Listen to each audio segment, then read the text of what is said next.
Hi, I'm Johan Magnusson with Alfresco Grills, and I'm here today to share with you Alfresco's amazing Sear Zone burner.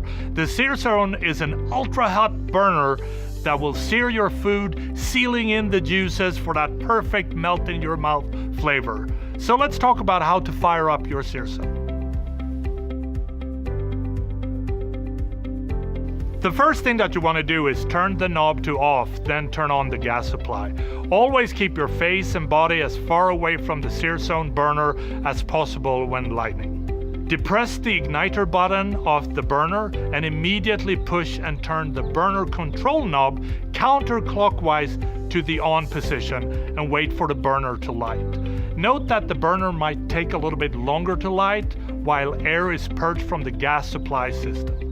If the burner does not light in 4 seconds, turn the knob to off and wait 5 minutes to allow any accumulated gas to dissipate before trying again. If the burner will not light after several attempts, then it can be also lit using a match.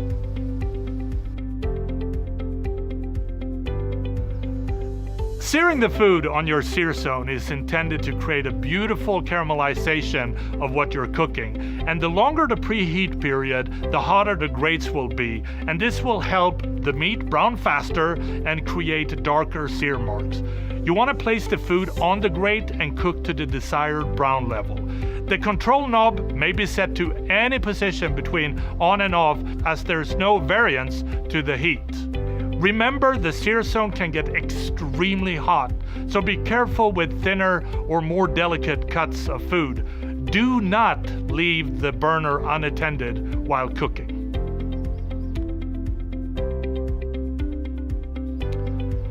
An IR burner works by producing intense heat, which quickly sears the meat.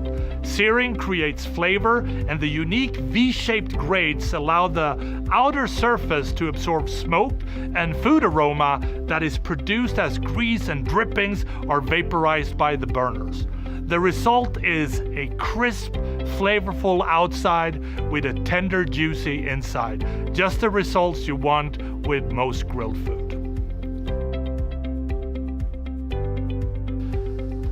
Remember to always cook with the lid open when you're using the Sear Zone. When seasoning and preparing meats for your Sear Zone, less is more.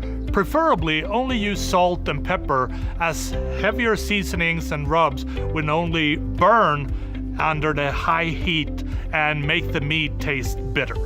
Take caution with marinades as well, because the oil will drip into the burner and cause flare-ups, so watch that carefully. You also want to make sure that you pat the meat dry before you put it on the Sear Zone, because dry meat creates a much better sear. Also season well in advance, because when you season, all the salt will pull the juices out of the meat to the surface, and when you put that on the grill, it will almost immediately evaporate. Also, if you have a very thick cut, such as if you go over an inch thickness on a steak, there is no way that you will be able to cook the inside of the meat until the outside is burned to a crisp. Therefore, the Sear Zone is an exceptional tool to use when it comes down to reverse searing. So smoke it, steam it, grill it over a lower temperature, and then finish it on the Sear Zone to create that beautiful char.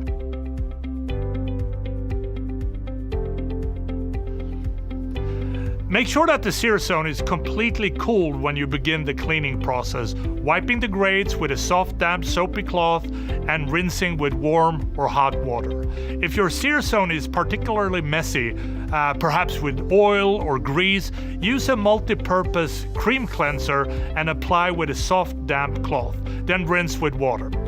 Now, if you're dealing with really stubborn dirt or burnt-on grease, you can use a nylon scouring pad with the cream cleanser. Never use wire wool pads unless they're made of stainless steel, and never use harsh abrasive scouring materials, wire brushes, scrapers, or contaminated scouring pads. Make sure you wipe along the grain direction of the stainless steel and the grates rather than across, and if needed, dry with a soft towel after cleaning. I really hope these details help you get up to speed quickly with using your Alfresco Sear Zone. I'm Johan Magnusson for Alfresco Open Air Culinary Systems, and happy grilling.